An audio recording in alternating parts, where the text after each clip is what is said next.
وہ بھربری مٹی کی طرح نیچے فرش پر جا گری۔ کیا یہ ہوتی ہے محبت؟ اسے کہتے ہیں وفا؟ یوں بنتے ہیں شوہر کے دکھ سکھ کا ساتھی؟ ایسے ادا کرتے ہیں اپنے شوہر کے حقوق؟ بولو۔ وہ ہتھیلیوں کے بل فرش سے اٹھنے کی ناکام سی کوشش کر رہی تھی، چہرے پر درد مگر آنکھیں اب بھی خشک اور ویران تھی۔ حق تو تب ادا ہوگا ام ہانی کہ جن جلتے ہوئے انگاروں پر میں چلا ہوں نا، تم بھی چلو۔ اپنی وفا کا ثبوت دینا ہے تو اتنی ہی کرچیاں اپنے وجود میں چبو کر دکھاؤ جتنی تمہاری دوری سے مجھے چبھی ہے۔ یہ کہتے ہی سالار نے ہاتھ میں تھاما گلاس زور سے نیچے دے مارا۔ ایک چھناکے کی آواز ابھری اور فرش پر ام ہانی کی نظروں کے سامنے ہی کرچیاں پھیل گئی۔ ام ہانی نے خوف زدہ نظروں سے سالار کو دیکھا جو اب اسے اٹھنے کا اشارہ کر رہا تھا۔ کپکپاتے بدن کے ساتھ وہ بڑی مشکل سے اٹھ کھڑی ہوئی۔ اس کی ٹانگیں اس کا بوجھ اٹھانے سے انکاری تھی، اور ایسے میں سالار نے اب آنکھوں ہی آنکھوں میں اسے ان ٹوٹے ہوئے گلاس کے ٹکڑوں پر چلنے کا اشارہ کیا۔ اس کے چہرے پر اس قدر صفاقی تھی کہ ام ہانی نے رحم کی اپیل کا ارادہ بھی ترک کر دیا۔ کسی روٹین کی طرح وہ آگے بڑھی۔ اس کے اپنا کامتا ہوا پیر اس نے شیشے کے ٹکڑوں پر رکھا۔ تکلیف کی شدت سے اس کے لبوں سے سسکی نکلی جسے دبانے کے لیے اس نے ہونٹ زور سے دبا لیے۔ سالار کے چہرے پر اب رفتہ رفتہ سکون آ رہا تھا، جیسے یہ دبی دبی سسکیاں اس کے کانوں میں سر بکھیری ہوں۔ جیسے جیسے ام ہانی کے پیروں سے خون نکل رہا تھا، سالار کے تنے و اعصاب ڈھیلے پڑتے جا رہے تھے۔ سب لوگ اپنی اپنی باتیں کر رہے تھے۔ میرے کانوں میں سب کی آوازیں پڑ رہی تھی، مگر میں الگ تھلگ بیٹھا کسی سوچ میں گم تھا۔ آخر کچھ تو بتا کے گئی ہوگی، مجھے کسی نے خبر کیوں نہیں دی؟ ابو جھنجھلائے ہوئے تھے کیونکہ باوجود کوشش کے بھی فون پر اس کا رابطہ نہیں ہو رہا تھا۔ بتا تو رہی ہوں کہ ہمیں خود بھی خبر نہیں تھی، ملازمت سے ہمیں سب کو پتا چلا، امی کے کہنے پر پھوپھو نے بھی کہا۔ اور ہاں، اسے اتنی بھی توفیق نہیں ہوئی کہ ہم میں سے کسی کو بتا کر جائے۔ ہاں، مگر ملازمت سے یہ تو پتا چلا ہے کہ ڈرائیور سالار نے بھیجا تھا۔ خیریت ہی ہو، ایسی کیا ایمرجنسی ہوئی ہوگی کہ اس نے اتنی رات کو بلایا؟ کہ اس کا فون ابھی تک نہیں ملا؟ نہیں، پہلے کوئی اٹھا نہیں رہا تھا، اب میاں بیوی دونوں کے فون بند مل رہے ہیں۔ ابو یہ بتا کے پھر سے نمبر ملانے لگے۔ حیرت ہے مجھے بھی۔ حیرت اس کے جانے پر نہیں ہے بھابھی، اس کے آنے پر زیادہ تھی کہ وہ کہاں ہمیں اس قابل سمجھتی تھی کہ ہم سے کوئی رابطہ یا تعلق رکھتی، اور وہ اس کا شوہر کمشنر نہ ہوا، مہاراجہ ہو گیا کہیں کا، لاٹ صاحب۔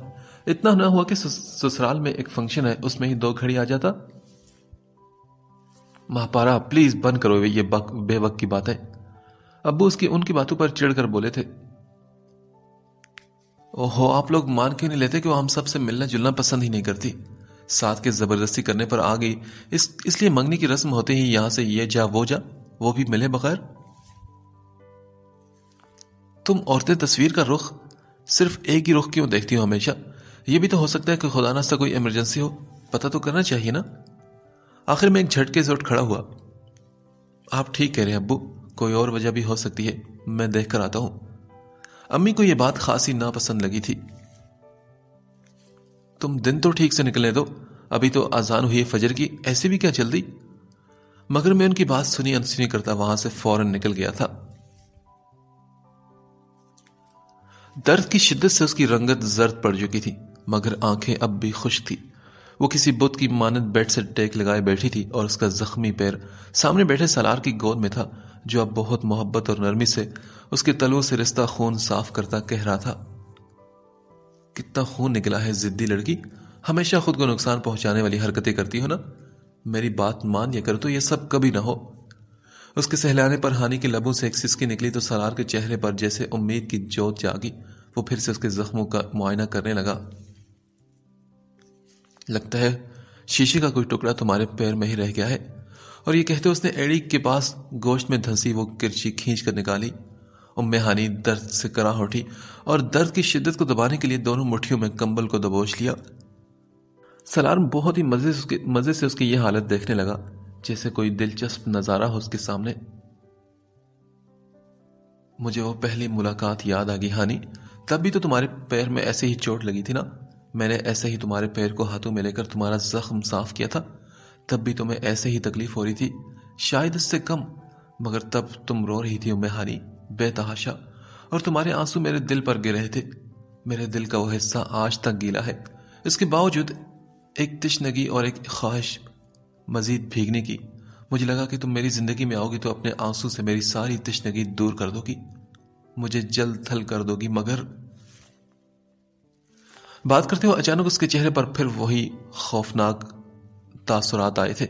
ایک جھٹکے سے اس نے ام ہانی کا پیر پرے کیا۔ مگر تم روتی ہی نہیں ہو؟ تم تو اتنی بنجر ہو گئی ہو جتنی میری زندگی، تم مجھے کیا سیراب کرو گی؟ کہاں گے تمہارے وہ آنسو جن پر میں فدا ہوا تھا؟ ورنہ تم ایسا کیا ہے جو سالار اعظم تمہیں اپنی زندگی میں شامل کرتا؟ اس کی بات پر ام ہانی کی آنکھیں دہشت کے مارے پھیل گئی۔ سالار اس کے قریب آیا اور بولا، رو نہ ہانی، تھوڑا سا کچھ تو رو لو۔ اب کی بار وہ باقاعدہ منت کرنے لگا، دیکھو کوئی نہیں یہاں میرے سوا، اور تمہارے آنسو کو دیکھنے والا بھی کوئی نہیں۔ اس کے قریب آنے پر وہ پیچھے کی طرف کھسکی، مگر وہ اور بھی آگے بڑھتا ہوا کہتا رہا، پتہ ہے میں نے سارے ملازموں کو بھی بھیج دیا ہے، صرف میں ہوں اور میرے سامنے رونے میں کیسی شرم؟ کیوں ستاتی ہو تم مجھے اور خود کو مشکل میں کیوں ڈالی ہو؟ تم روتی کیوں نہیں؟ مجھے ہی کیوں رلاتی ہو؟ اب کی بار وہ گڑ گڑا کر بولا، آخر اور کیا کروں کہ میں تمہارے آنسو دیکھنے کے لیے؟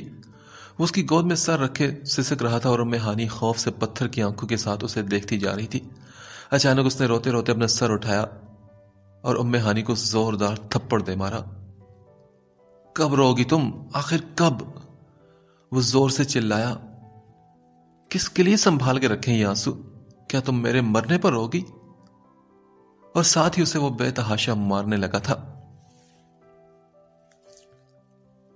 گیٹ کے سامنے رکتے ہی مجھے کوے کی آواز سنائی دی۔ میں نے نظر اٹھا کر اوپر دیکھا تو گھر کے اوپر اڑتے کووں کے غول ماحول کی نحوست میں اضافہ کر رہے تھے۔ مجھے ایک دم گھبراہٹ سی ہوئی، سر جھٹک کر میں آگے بڑھا۔ اس روز کی نسبت آج کوئی ملازم مجھے نظر نہیں آ رہا تھا۔ ہر طرف ایک ویرانی کا عالم تھا۔ میری نظر سالار کی تصویر پر جا ٹھہری۔ ماحول کی نحوست اپنے عروج پر تھی۔ ایک نفرت بھری نظر اس کے شفاف چہرے پر ڈال کر میں بلند آواز میں پکارنے لگا، ہنی۔ میری یہ آواز سناٹے میں گونج کر رہے گی، مگر کوئی ریئیکشن مجھے سامنے نظر نہ آیا۔ حیران ہوتے ہوئے میں نے سیڑھیوں کی طرف قدم بڑھائے اور ہر قدم کے ساتھ اسے پکارتا گیا۔ ہر پکار کے ساتھ میری بیتابی اور وحشت بڑھ رہی تھی۔ ہنی، کوئی ہے یہاں پر؟ ہیلو۔ کسی کے نہ ہونے کا احساس بھی تھا اور یہیں کہیں اس کے ہونے کا احساس بھی۔ ایک لمبے کوریڈور کے دونوں طرف بہت سے بند دروازے تھے۔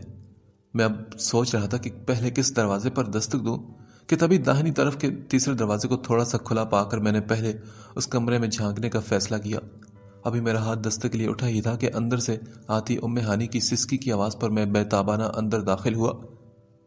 وہ اس وقت بیڈ پر تھی، نڈھال بدحال، اس کے ہونٹوں سے رستا خون، رخساروں پر تماچوں کے نشان، بکھرے بال اور بائیں آنکھ سوج کر نیلی پڑتی ہوئی۔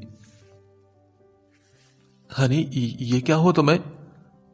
میرے روم روم اور نس نس میں درد کی لہریں شدت سے ابھرنے لگی۔ کس نے کیا تمہارا یہ حال؟ بولو ہنی، بولو۔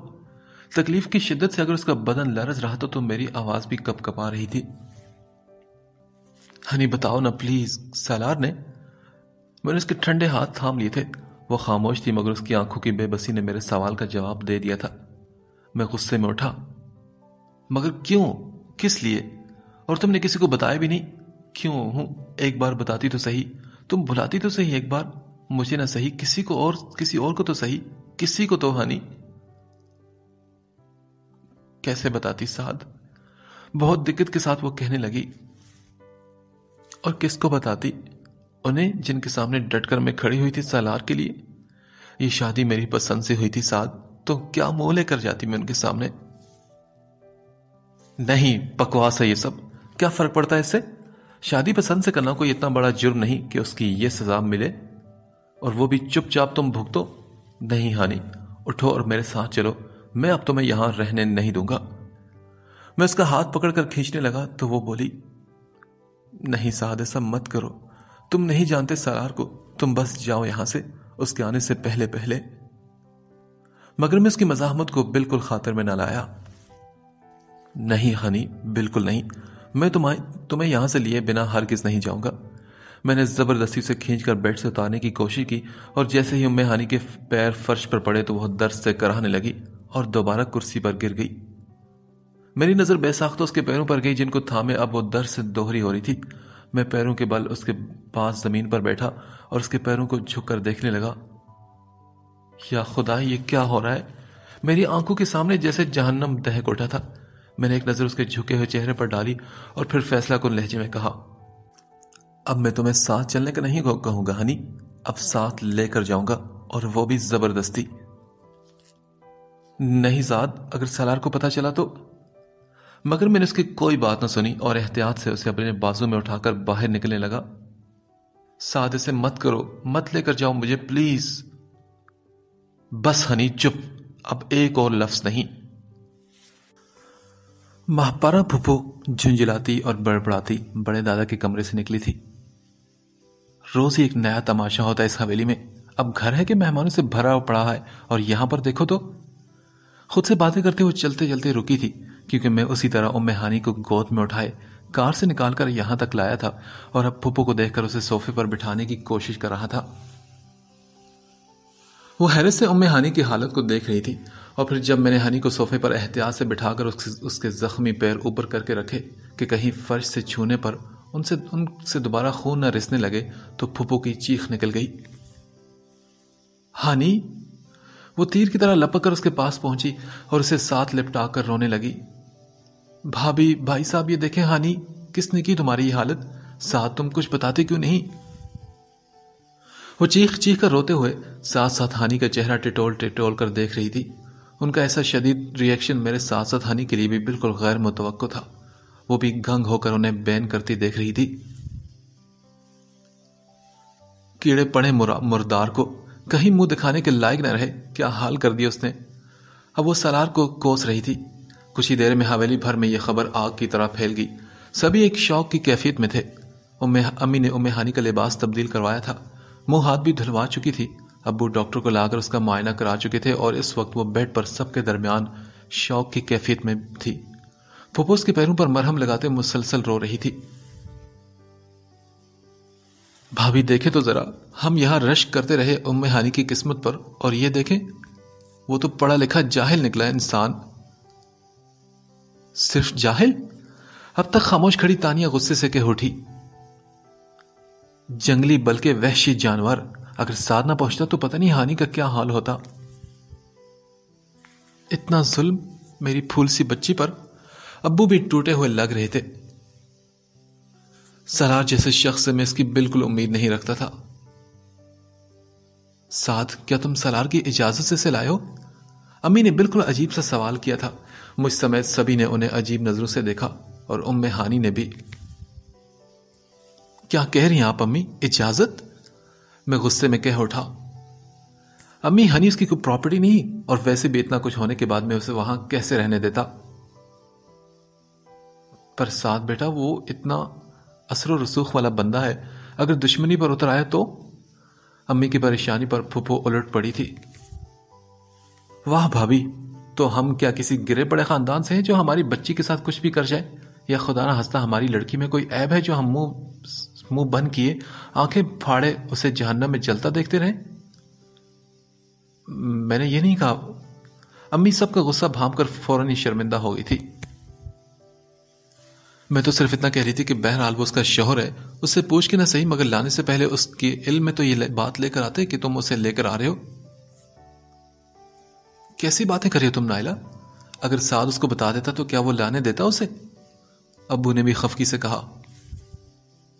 ویسے حد کرتی ہو تم کیا چاہتی ہو کہ سعد وہاں اسے مرنے کے لیے چھوڑ دیتا؟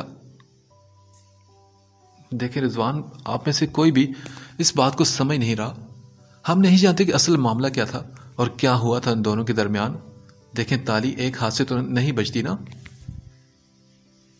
کیا کہا آپ نے امی؟ میں اٹھ کر کھڑا ہو گیا اور امی کو بھی شاید احساس ہو گیا تھا کہ وہ بے موقع بات کر بیٹھی ہیں۔ میرا مطلب ہے ساتھ کے ضرور میاں بیوی کا جھگڑا ہوا ہوگا نا؟ سو واٹ امی، تو کیا جھگڑے میں اسے یہ حق حاصل ہو گیا کہ وہ ہانی کے ساتھ ایسا غیر انسانی سلوک کرے؟ اور ہنی آپ کے ساتھ سامنے پلی بڑھی ہے، کیا آپ کو لگتا ہے کہ اس سے کبھی کوئی ایسا قصور ہو سکتا ہے جس پر یہ اس سزا کی مستحق ہو؟ میرے تیور دیکھ کر امی نے بات کا رخ موڑنا چاہا، پر ٹھیک ہے نا، کم از کم اب تو اسے اطلاع دے دو کہ اس کی بیوی خیریت سے یہی ہے، کہیں اسے گھر نہ پا کر وہ کچھ الٹا سیدھا نہ سوچ لے۔ 2 گھنٹے بعد وہ گھر لوٹ آیا تھا۔ آفس میں اتنا بیٹھنا بھی اس کے لیے 2 بھر ہو گیا تھا۔ بار بار یہ خیال آتا کہ اسے نہ پا کر وہ رو رہی ہوگی۔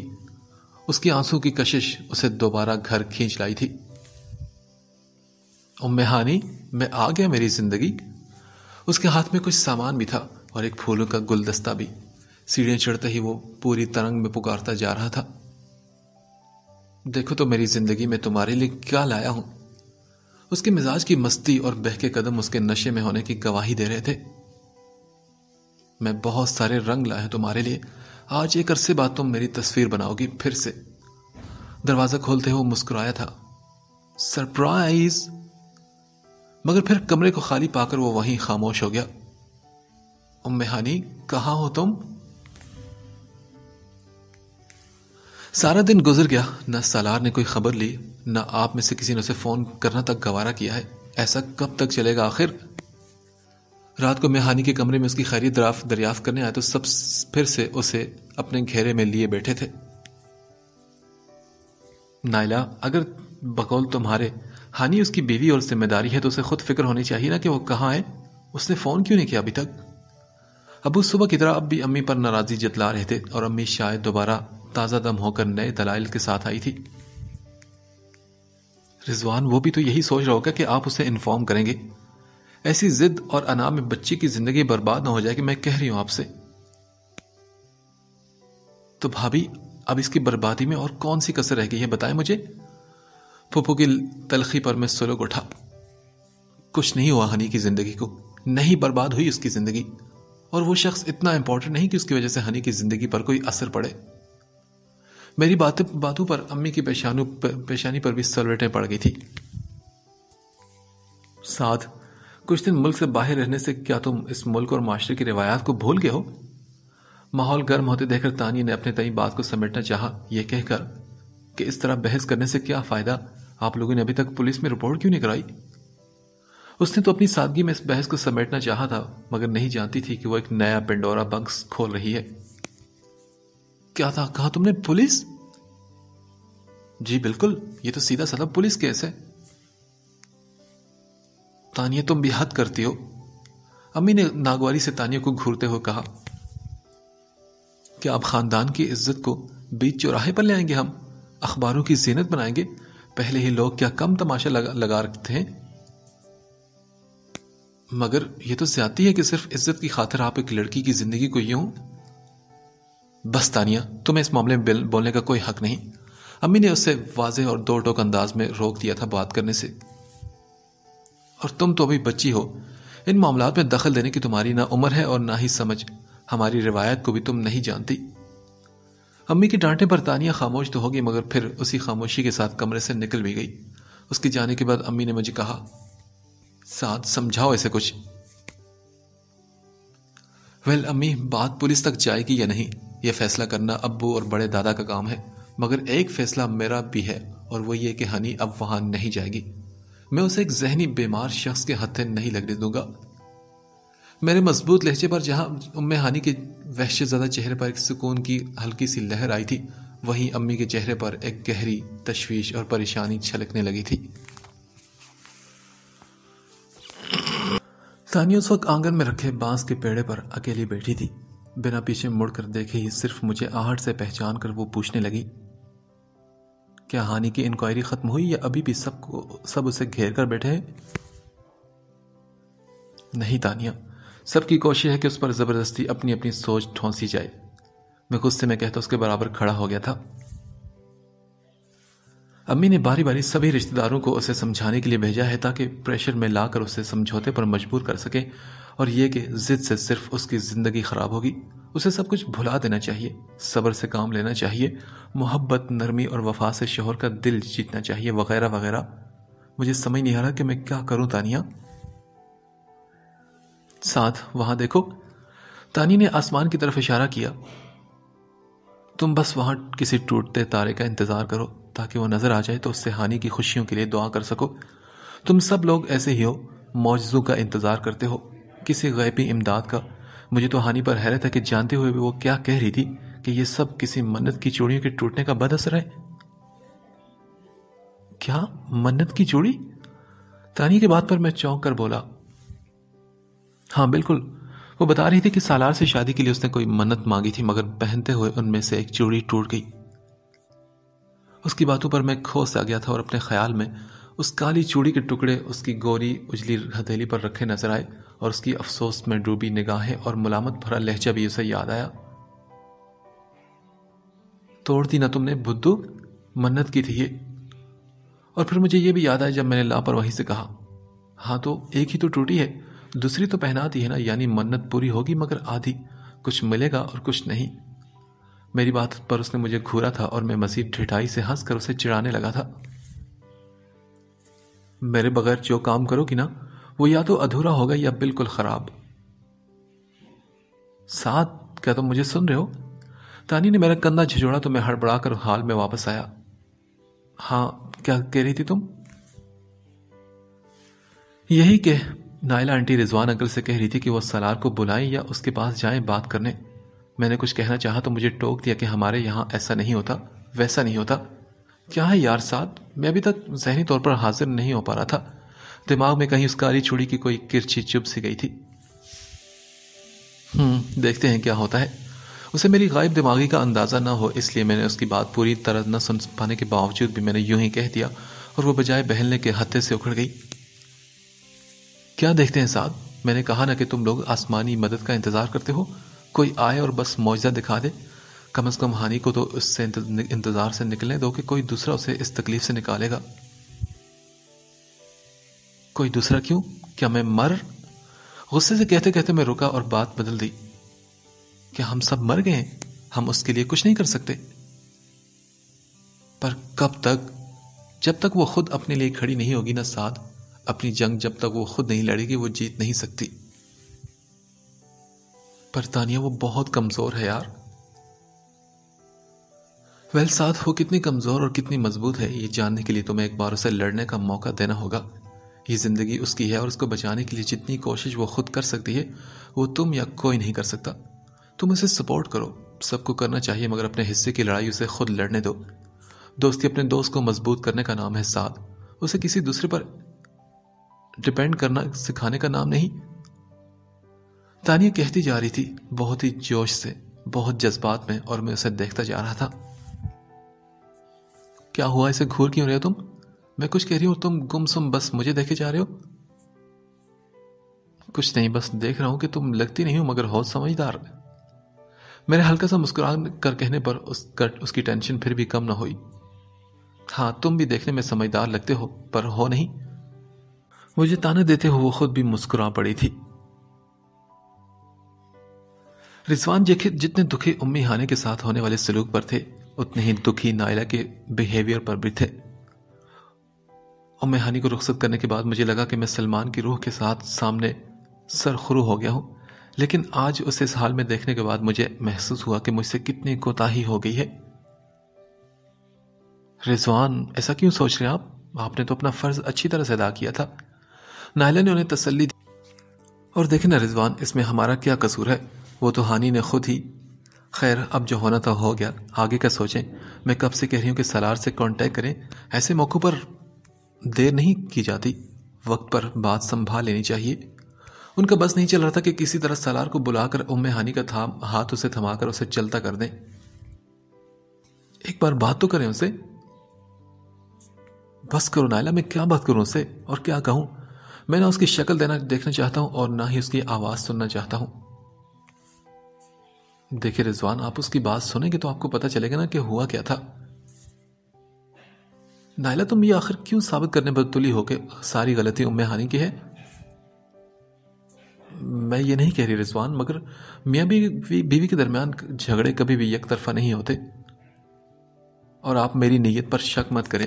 ہانی کو دیکھ کر میرے کلیجے سے بھی درد اٹھ رہا ہے، لیکن میں نہیں چاہتی کہ ہم اس کا گھر توڑنے میں اتنی جلد بازی کریں۔ آپ ایک بار کوشش تو کریں بگڑی ہوئی بات کو بنانے کی۔ ٹھیک ہے، کرتا ہوں میں فون سالار کو۔ بالآخر وہ راضی ہو کر بولے تو نائلہ نے ایک سکون بھری سانس لی، مگر رضوان کا سالار سے بات کرنے کا کوئی فائدہ نہ ہوا۔ پہلے تو اس نے فون ہی کئی بار نمبر ملاتے رہنے کے بعد اٹھانے کی زحمت کی، اس پر اس کا اکھڑا ہوا لہجہ۔ رضوان نے جب اسے میہانی کی حویلی میں ہونے کی اطلاع دی تو وہ غصے میں بولا، جانتا ہوں میں کہ وہ وہیں ہوگی اور کہاں جائے گی، مگر یہ ٹھیک نہیں کیا اس نے۔ اس کی بات پر رضوان کا تو دل چاہا کہ اس سے خوب ڈانٹ کر پوچھیں کہ آخر اس نے کون سا ٹھیک کام کیا ہے، مگر نائلہ کی نظریں دیکھ کر انہوں نے اسے حویلی آنے اور معاملے کو سلجھانے کی دعوت دی۔ کیا کہا آپ نے؟ میں آؤں بات کرنے؟ کیسی بات؟ میں نے اسے نہیں بھیجا اور نہ ہی وہ مجھ سے پوچھ کر گئی ہے۔ آنا آپ کو چاہیے اسے چھوڑنے کے لیے، اور وہ بھی ابھی، اور اس کی بس فضول حرکت پر معذرت کرنے بھی۔ یہ کہہ کر سالار نے فون بند کر دیا تھا۔ رضوان کے مایوس چہرے کو دیکھ کر نائلہ سب کچھ جان گئی تھی اور بوجھل دل کے ساتھ وہاں سے نکلی۔ پھر وہ ام ہانی کے کمرے میں آئی تو وہاں تانیہ اسے کچھ کھلانے کی کوشش کر رہی تھی۔ پلیز ہانی، تھوڑا سا اور۔ نہیں تانیہ، بس میرا دل نہیں چاہ رہا۔ دیکھو ہانی، پلیز، اسٹرانگ نہیں، خود کو سنبھالے، دنیا کو یہ سوچنے کا موقع ہی نہ دے کہ آپ کو کسی سہارے کی ضرورت ہے۔ کیا ناشتہ کر لیو میہانی نے؟ نائلہ کے پوچھنے پر تانیہ نے انکار میں سر ہلایا تو نائلہ اس کے ہاتھ سے دلیہ کا پیالہ لے کر خود ہانی کے پاس بیٹھ گئی۔ تم جاؤ، میں کھلاتی ہوں۔ اور ہاں تانیہ، تمہارے ڈیڈی کب آ رہے ہیں؟ تانیہ اس بے موقع سوال پر کچھ حیران ہوئی اور پھر بولی، آنٹی میں نے آپ کو بتایا تو تھا نا، اگلے مہینے۔ صحیح، ان سے کہو کہ جتنا جلدی آنا ہو آ جائیں۔ سب لوگ واپس جا رہے تھے مگر میں نے روک لیا کہ اب ساتھ کی شادی میں شرکت کر کے ہی جائیں تو بہتر ہوگا۔ 1 ہفتے یا زیادہ سے زیادہ 10 دن کے اندر شادی ہو جائے۔ کوئی کب تک رکا رہے گا آخر؟ اتنی عجیب و غریب بات پر تانیہ ہکا بکا انہیں دیکھتی رہی مگر کچھ کہے بنا واپس چلی گئی تھی۔ سالار اپنی اماں کو سامنے پا کر حیران تو ضرور ہوا مگر اسے اپنے جذبات اور تاثرات چھپانے کا طریقہ آتا تھا، اس لیے بنا سلام دعا کے رخ پھیر کر اپنا میگزین کھولنے لگا۔ سالار، ام ہانی کہاں ہے؟ انہوں نے بھی وقت ضائع کیے بنا وہ سوال کیا جس کے لیے وہ اتنا لمبا سفر کر کے آئی تھی۔ رضوان کا فون آتے ہی انہوں نے واپسی کا فیصلہ کیا تھا اور قسمت سے ٹکٹ بھی انہیں اگلی فلائٹ کی مل گئی تھی۔ اطلاع ملنے پر آپ اچانک واپس آئی ہیں، پتہ ہی ہوگا کہ وہ کہاں ہے، پھر مجھ سے کیوں پوچھ رہی ہیں؟ اس لیے کہ میں اسے تمہارے حوالے کر کے گئی تھی۔ How really? تو کیا وہ آپ کی ملکیت تھی؟ سالار، اس کے گھر والوں نے اس مان کے ساتھ مجھے دیا تھا کہ میں اس کا خیال رکھوں گی، ایک ماں کی طرح۔ ظاہر ہے انہوں نے مجھ سے ہی پوچھنا ہے نا، اب میں کیا جواب دوں گی انہیں؟ دیکھیے، آپ کو جواب دینے کی کوئی ضرورت نہیں ان کو، اور سوال کرنے کا حق بھی نہیں انہیں۔ وہ میری بیوی ہے، میں جو چاہوں اس کے ساتھ کر سکتا ہوں۔ وہ اپنی ماں کے سامنے فرعون بنا کھڑا تھا۔ سالار، وہ ایک جیتی جاگتی انسان ہے، تم ایسے درندے مت بنو۔ اب اسے ملامت کرتے ہو سمجھا رہی تھی تو سالار نے ان پر ایک سر نگاہ ڈالی اور پھر اس سے بھی سر لہجے میں بولا، اماں، کیکر کے پیڑ پر کبھی گلاب نہیں کھلتے۔ اس کی بات نے اماں پر جیسے ڈھیروں ٹھنڈا پانی ڈال دیا تھا اور وہ وہیں برف بن کر جم سی گئی تھی۔ ان کے کانوں میں ایک بار پھر وہی آواز گونجنے لگی تھی، طلاق دیتا ہوں میں تمہیں، طلاق، طلاق، 100 مرتبہ طلاق۔ اور وہ برف شام تک نہیں پگھلی تھی۔ اماں یوں ہی سالار کے سامنے بیٹھی پلیٹ میں نکالے چاول کے چند دانوں کو چمچے سے یہاں سے وہاں کر رہی تھی۔ رضوان کا فون آتے ہی وہ فوراً وہاں سے روانہ ہوئی تھی، یہ سوچ کر کے جیسے یہاں پہنچتے ہی سب کچھ ٹھیک کر لیں گی، مگر سالار کی صرف ایک بات نہیں انہیں ہلا کر رکھ دیا تھا۔ اور سالار، وہ تو ابھی اسی خاموشی کے ساتھ ان کے سامنے بیٹھا سوپ پی رہا تھا، مگر اس کی خاموشی میں ٹھہرا ہوا سکون تھا۔ پھر نیپکن سے ہاتھ صاف کرتے ہوئے اس نے انہیں کہا، اماں، اگر آپ کو اس کے نہ ہونے کا اتنا ہی دکھ ہے تو اسے جا کر لے آئے نا۔ اس کی بات پر وہ چونک کر اسے دیکھنے لگی جو اب اسی سکون کے ساتھ دائیں طرف رکھی ڈش اٹھا رہا تھا۔ جس کام کے لیے آپ اتنی دور سے آئے ہیں وہ کریں اور جائیں یہاں سے۔ اس کی اس بات پر اماں بے یقینی اسے دیکھتی رہ گئی تھی۔ کیا ہو رہا ہے یہاں؟ تانی کو لیپ ٹاپ پر جھکے دیکھ کر میں نے پوچھا۔ کچھ نہیں، ڈیڈی سے بات کری تھی، وہ تمہارا بھی پوچھ رہے تھے اور میں نے انہیں کہہ دیا ہے جلد سے جلد آنے کا، شاید پرسوں یا اس سے اگلے دن وہ آ جائیں۔ تانی کی بات سن کر میں بوجھل سا ہو کر اس کے پاس بیٹھ گیا۔ سعد، میں جانتی ہوں کہ تمہیں اچھا نہیں لگ رہا ہوگا ان حالات میں شادی کے بارے میں سوچنا، میں بھی نہیں چاہتی، مگر آنٹی نے پتہ نہیں کیسے ڈیڈ کو کنونس کر لیا ہے، انہیں بھی آئیڈیا اچھا لگا ہے جلد شادی کرنے کا۔ اچھا صحیح، لیکن سعد اگر تم اچھا نہیں فیل کرے تو میں انہیں کہہ دیتی ہوں کہ وہ انکل رضوان سے بات کر لیں۔ اس کی بات پر میں نے غور سے دیکھا۔ تمہیں ایسا کیوں لگتا ہے تانیہ کہ میں اچھا محسوس نہیں کر رہا؟ ظاہر ہے وہ تمہاری دوست ہے نا۔ تانیہ کے چہرے پر، نگاہوں میں، لہجے میں بس سادگی ہی سادگی تھی۔ کزن بھی ہے، اس کے ساتھ اتنی بڑی ٹریجڈی ہوئی، ایسے میں تمہارا دل کیسے چاہے گا سعد کی خوشی منانے کو؟ اب اتنا تو میں تمہیں جانتی ہوں نا۔ سیریسلی تم کچھ زیادہ ہی نہیں جانے لگی مجھے؟ میرے ہونٹوں پر ایک بجھی بجھی سی مسکراہٹ آئی۔ کہیں اس سے زیادہ کچھ نہ جان لینا۔ پہلے تو میں یہ جاننا چاہوں گی کہ تم ہانی سے اتنا دور دور کیوں رہتے ہو؟ اس کے سوال پر میں نے چونک کر اسے دیکھا تو وہ بولی، میں نے نوٹ کیا ہے سعد کہ تم اس کے پاس جانے سے کتراتے ہو، اسے تمہاری ضرورت ہے سعد، اپنے سب سے اچھے دوست کی، اپنے بچپن کے ساتھی کی۔ ہم سب مل کر بھی اسے اس دکھ سے نہیں نکال سکتے جو کام تم اکیلے کر سکتے ہو۔ نہیں تانیہ، میں نہیں کر سکتا، میں بے بسی سے ٹوٹنے والا ہو گیا تھا۔ بہت مشکل ہے میرے لیے اسے اس حال میں دیکھنا، میں اسے پھر سے ہنستا مسکراتا دیکھنا چاہتا ہوں۔ ہاں تو سعد، اس کے ہونٹوں پر مسکراہٹ لانے سے کہیں زیادہ ضروری اس وقت اس کی آنکھوں میں آنسو لانا ہے۔ کیا تم نے نوٹ کیا سعد کہ اتنا کچھ ہو گیا مگر وہ روئی نہیں، ایک آنسو بھی نہیں؟ آخر کیوں سعد، کیوں؟ تانی کی باتوں نے مجھے سوچنے پر مجبور کر دیا تھا۔